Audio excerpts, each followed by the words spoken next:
if Icardi does play instead of Mbappe, I expect a lot of crosses from both the flanks. I think Di Maria, if he goes forward, like behind the fullback, we can kind of see him attack that area. Same with Neymar. Maybe he'll cut inside a little bit, but we'll mostly see crosses. And I think even Mitchell Bakker showed in the last game that he can play against this Manchester City team. He was playing extremely well in the first half, going forward a lot. So I expect that to happen if Icardi plays. But Hey guys, welcome back to another episode of the Sons of Pitches podcast. I am Zahar and I have the pleasure of being your host this evening. So, gentlemen, how are we? How are we looking forward to this upcoming fixtures for the Champions League? Sad, are you excited? oh yeah, definitely, it's going to be an interesting tie, and I think we're going to be in for a really good game of football. City, as you know, they're an attacking side. PSG, all to fight for in this game. So definitely looking forward to it. All right, so if you guys couldn't tell by the title of this podcast, we are here to discuss the PSG Manchester City match. And this time it's going to be played at the Etihad Stadium. And Manchester City go into this with a 2-goal away advantage, right? And that's pretty massive from any Manchester City perspective. So, Manav, how are you feeling? How are you feeling about Manchester City's chances? Yeah, I think that Manchester City played really well in the first leg, and they totally deserve to be where they are. Almost, they've got one foot in Istanbul already, and they played really well and did not lose their nerves. And they held on when they needed to. They soaked pressure when they needed to. They attacked pretty well, and I see them favorites to advance into Istanbul. All right, but I just want to draw your attention to the first leg before we dive into the second leg. A bit of a post-match analysis, but I just want to say that in the first half, we saw a positive attacking Paris Saint-Germain, right? They got the first goal. Every time they went forward, Manchester City players, Manchester City supporters, and Pep genuinely looked worried about the attacking prowess of Manchester City. Sorry, Paris Saint-Germain. So, and then in the second half, it was completely reversed, right? There was no attacking intent. They relied on the counter. Mbappe was completely, if not, yeah, Mbappe was like completely non-existent. He was completely invisible, having little to no bearing on the game. So, Satyajit, what do you think happened in that second half? Was it a consequence of Manchester City's play, or did Paris Saint-Germain slack off? If I was honest, I think PSG did change their tactical approach to the game a little bit. I think were extremely defensive. In the first half, they were much more, they were moving the ball way more quickly, and they were having possession a lot. They were getting into dangerous areas quite often. They could have scored more than one goal in the first half. I think the second half they just completely changed their approach. I don't know why, but that's what happened, and ultimately they paid the price. They gave City too much of the ball. They gave them too much respect in the second half, and ultimately City took advantage of that and managed to score some goals. Also about Mbappe, I want to say that I think many people are praising Ruben Diaz, and yes, he was extremely good in that match in neutralizing the threat of Mbappe and Neymar. But I think Kyle Walker and John Stones are also extremely good, especially Walker because he was matching Mbappe's pace. So yeah, I think it was a great defensive performance as well from Manchester City. All right, and I just want to say that with regard to that performance, one of the goals that we saw being scored was that Riyad Mahrez free kick, right? And that that free kick was placed to perfection. I mean, before actually, when I was watching the game, me and my brother were watching the game, and he was just like, "Oh yeah, KDB is going to take this," and that's when I said that it's because everyone that expects KDB to take this, he actually might not, and Mahrez might take it, right? And that's exactly what we saw play out. And he was very quizzical about why there was a Manchester City wall in front of the PSG wall, but we saw it work to perfection with all of them scrambling out of the way. And Mahrez, I don't know if this was by intention or by accident, but he placed the ball inch perfect between the midriffs of two defenders, and Keylor Navas was completely blindsided, and they scored. So, Manav, I want to throw this question to you. Given what we know about Riyad Mahrez, he's a clinical finisher, he's a clinical dribbler, he's extremely talented. Uh, Do you think that it was by intention that he placed the ball in the manner in which he did, or was there a bit of fortune involved? Oh yeah, the way I saw it and the way it seemed to me, it was totally by intention. I mean, he had discussed this out with Kevin De Bruyne for sure that I'm gonna seem like I'm gonna jump over and you're gonna take the free kick, but in reality, I'm gonna take it and score it, and which he did with inch perfection, as you mentioned. And diverting a little, I want to disagree with Satyajit right there from what he said that PSG changed their approach to the game. Satyajit, it was not Paris Saint-Germain who changed their approach. It was Manchester City who changed their approach to the game. In the first half, to anyone who saw the game, Manchester City was just not wanting to commit to the ball because they was afraid so much of getting hit on the counter from Paris Saint-Germain. So Ruben Diaz, Cancelo, and Walker holding on to their positions and not committing to the ball, and they conceded. In the second half, they started to take the ball to PSG. They started taking the fight to PSG, and that is where Manchester City are strong, going forward, attacking the ball, not holding their positions because they are scared like they were in the first half. And it was very good of Pep to change their approach in a such a big semi-final like this, and they did Yeah. reap the rewards.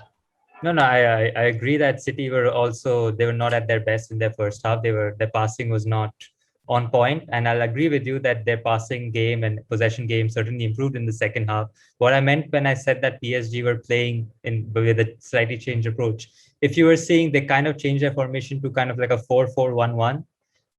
So they were basically playing two banks of four, and they were playing a bit more deep, you know.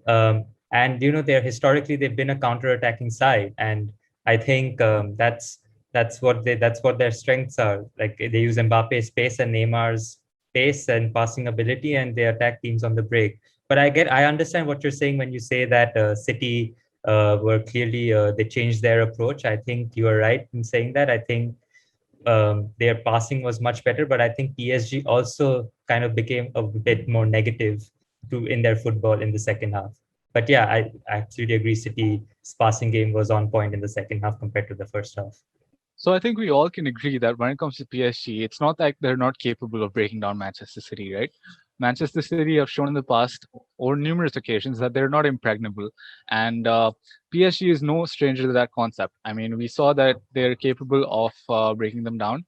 We saw that they intimidated Manchester City players with their passing, attacking football in the first half, and then they slacked off in the second half.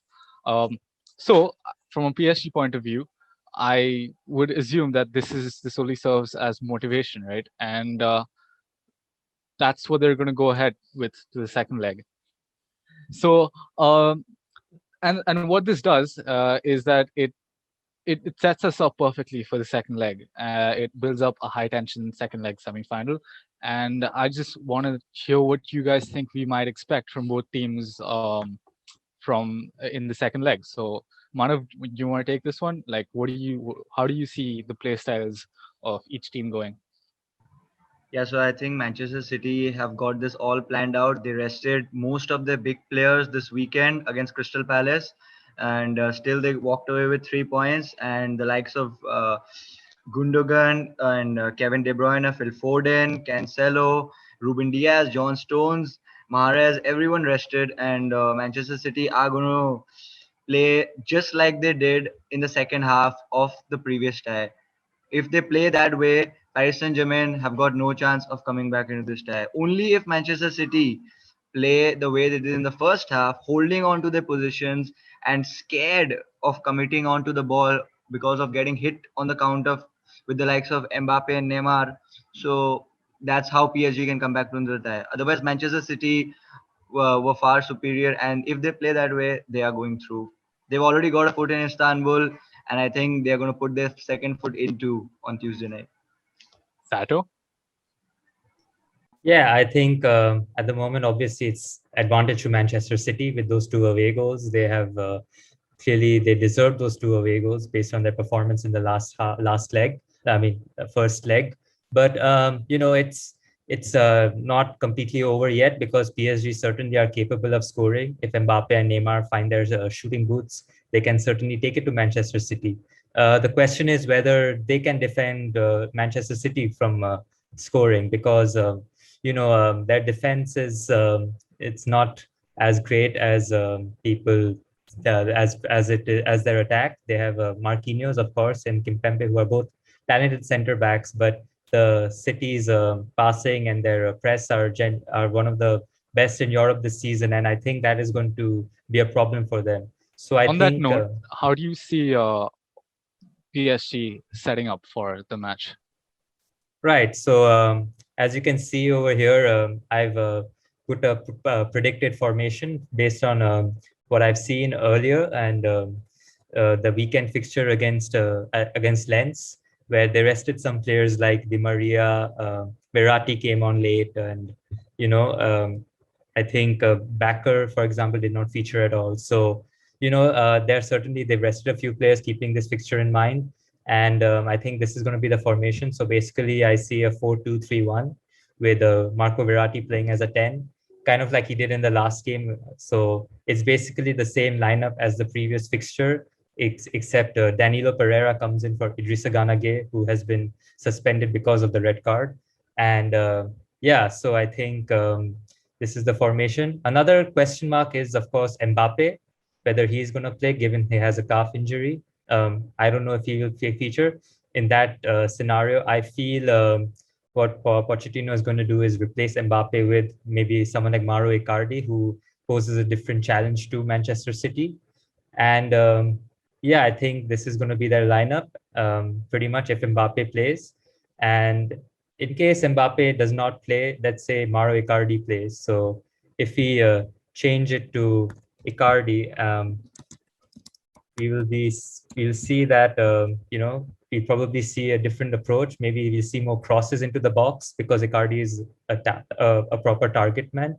So if Icardi does play instead of Mbappe, I expect a lot of crosses from both the flanks. I think Di Maria, if he goes forward, like behind the fullback, we can kind of see him attack that area. Same with Neymar. Maybe he'll cut inside a little bit, but we'll mostly see crosses.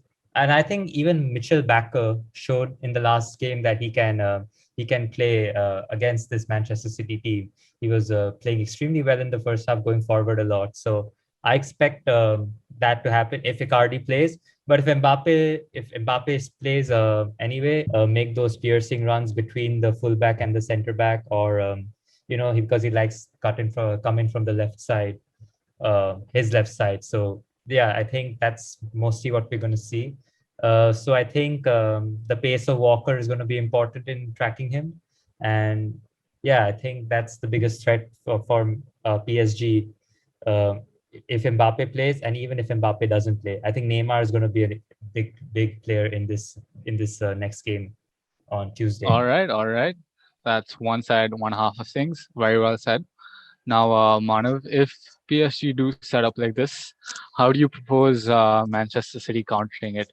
Do you think they will make any tactical changes, or do you think they'll go about business as usual and believe in their own form of attacking football and not prepare anything special per se for PSG? What do you think? Take it over and cover the lineup while you're at it. Why don't you? Yeah, so I've got a predicted lineup right here. I don't think Manchester City change it up a lot.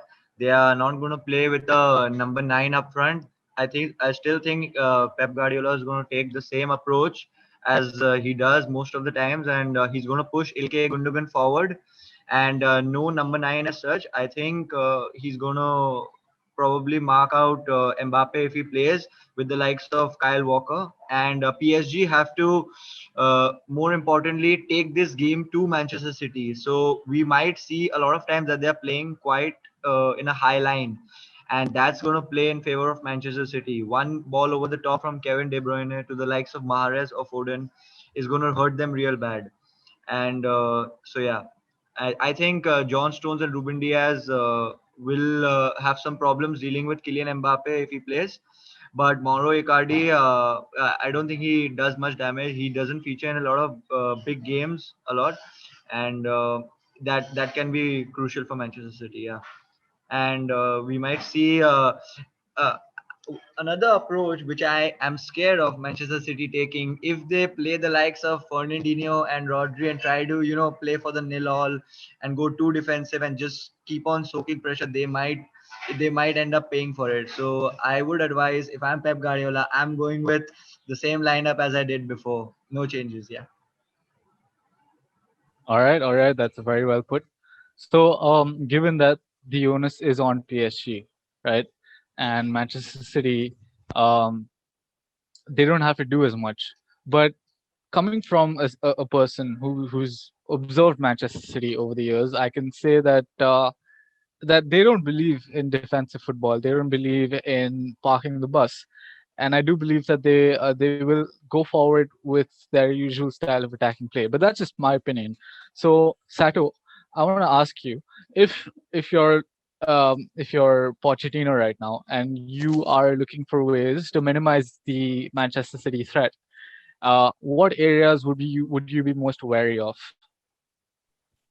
Obviously, I think the wings are one area which is going to be dangerous. I think Pep's whole philosophy of using a false nine is something that is he's really good at it. He saw when he was in Barcelona the way he used Lionel Messi in that position. Is now seeing it in Man City, where literally without a striker, he's beating some of the best teams in Europe. So it is going to be basically it's going to be exploiting a lot of those open spaces, because I expect the front three of as we see here, Foden, De Bruyne, and Mahrez to kind of interchange with each other. I don't expect them to stick to their position. I expect sometimes you see Foden coming in where De Bruyne going a little deeper, Mahrez going. It's going to be a lot of movement, and I don't think it's easy to capture it in like by Mauricio Pochettino. So definitely, in order to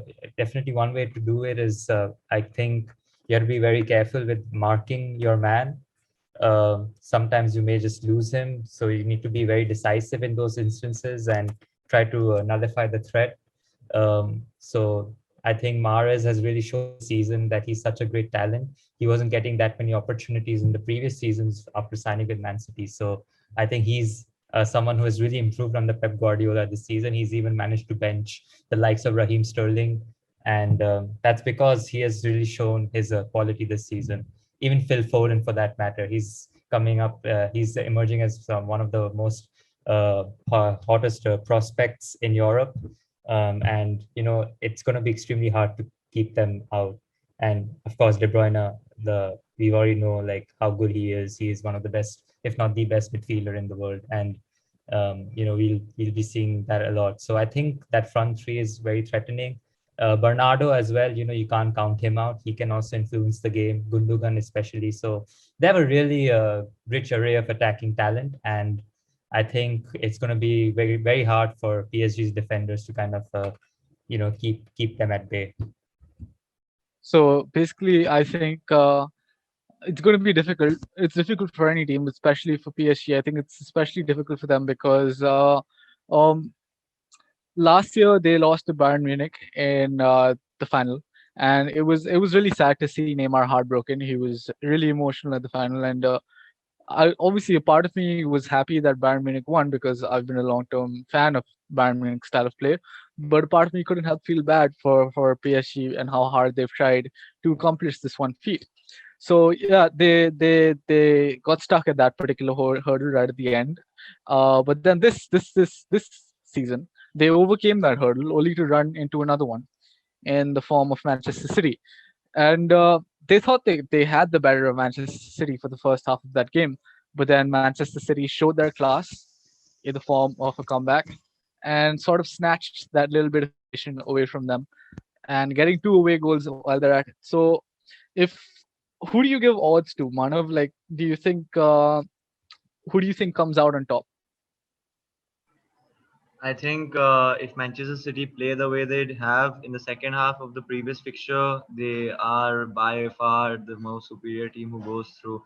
And if we see, I don't want to get too harsh here on Paris Saint-Germain. I want to credit them for the journey they've had last season and this season. but I think that they aren't as good as they are said to be. They have a huge luck factor that has got them here. I mean, they've like the likes of last season. If you see, they went through Borussia Dortmund, Atalanta, and RB Leipzig to advance into the final. And the moment a fight was got to them for the likes of Bayern Munich, Hansi Flick's Bayern Munich tore them apart. And with the likes of this season, okay, they managed to escape from the group of death because of Manchester United losing to Istanbul Başakşehir, and after that they beat a depleted, I would say depleted Barcelona side, not at their best, not even close to their best. And after that, against Hansi Flick's Bayern Munich without Robert Lewandowski being there, I mean, all the stars lined up for PSG to advance, but not this time. It's not going to be the case this time. That's my input here. All right. So if you're looking at this from Pep Guardiola's point of view, uh, what are you scared of? What are your main areas of concern? If I am Pep Guardiola, my main job in this game would be to marking out the likes of Neymar. I think he's going to want be the one who's going to initiate the comeback for Paris Saint-Germain, exploiting spaces, playing balls over the top, and making this side of Manchester City, who has a lot of nerve. They've never been to this stage of the competition before. They have a lot of nerves going into this tie, and I think Neymar can make them pay. So if I'm Pep Guardiola, I'm focusing on Neymar, Neymar, and Neymar. But what about the aerial threat? Because the goal that Marquinhos did score came in the form of a header from a corner, right? And that's a very difficult corner to stop because he himself is an imposing figure.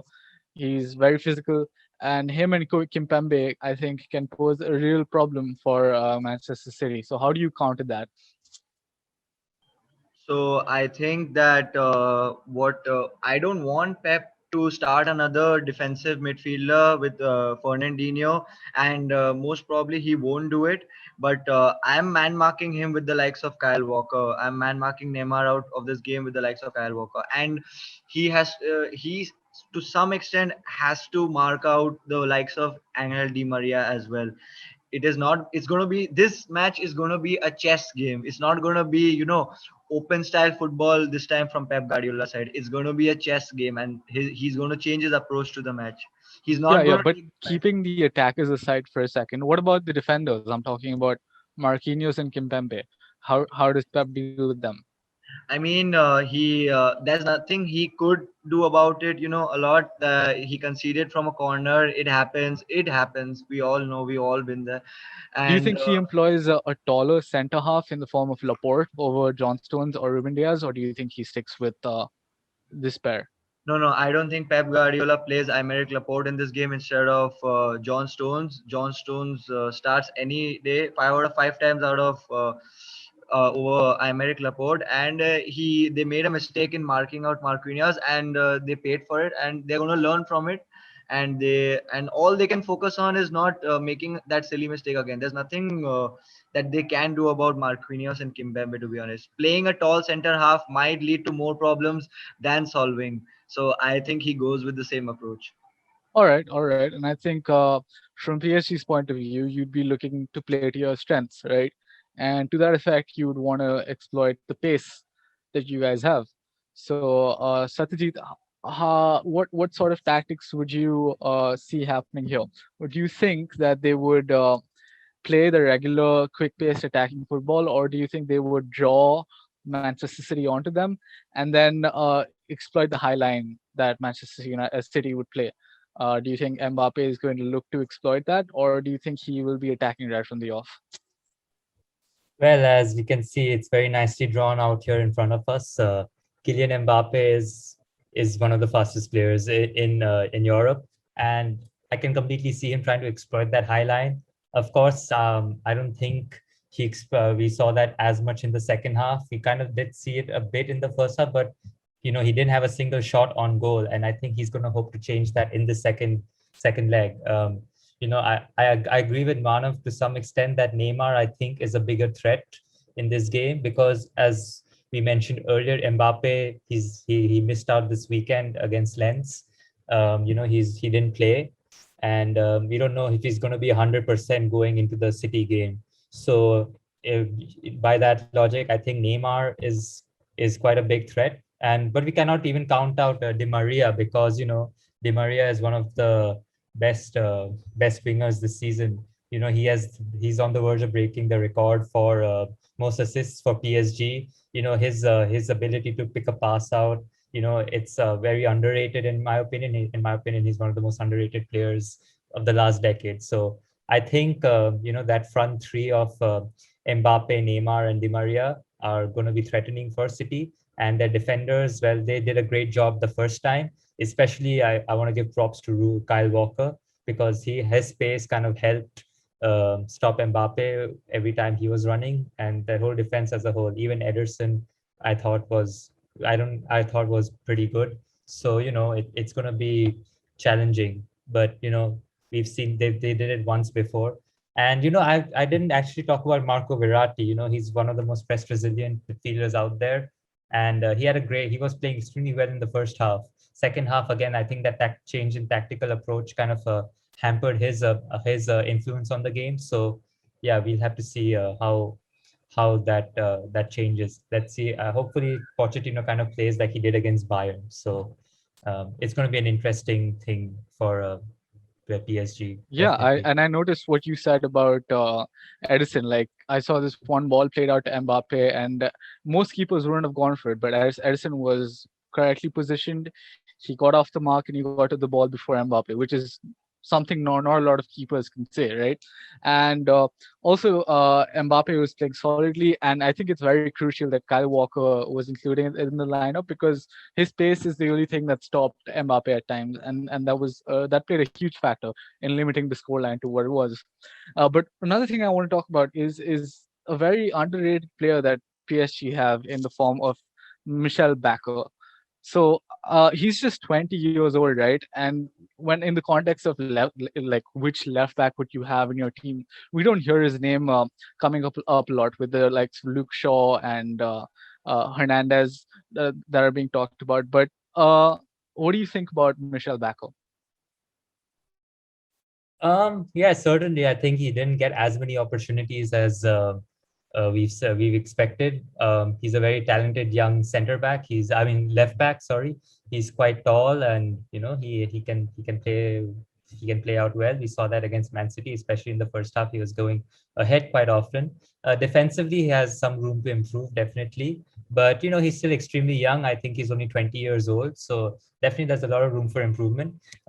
It's also important to consider the possibility that he may not feature in this game, because they have the likes of Diaby and even Kurzawa. Kurzawa, who are potential options to choose from. So, but I still prefer Bakker, because he showed that he can play against his Man City team the last time around. I thought he was generally solid, and yeah, definitely he's a player to watch out for in the future. All right. Thank you both for your inputs. And now we come to the most fun part of the podcast, the part where we do all our predictions and justify it. So, Manav, I'm going to throw the first prediction out to you. Uh, what do you see the scoreline being, and why? Yeah, I mean, with one of the most crucial players, if not the most crucial player for Paris Saint-Germain, Idrissa Gana Gueye, missing out on this game. I see Manchester City do scoring this time and exploiting PSG's highline, because PSG in this game are gonna have to take the fight to Manchester City this time, and they might get hit in the process, but they'll just have to keep going and going and going.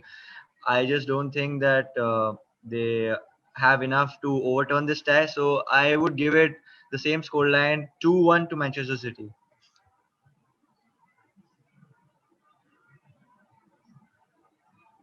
All right, that is very much appreciated, Manav.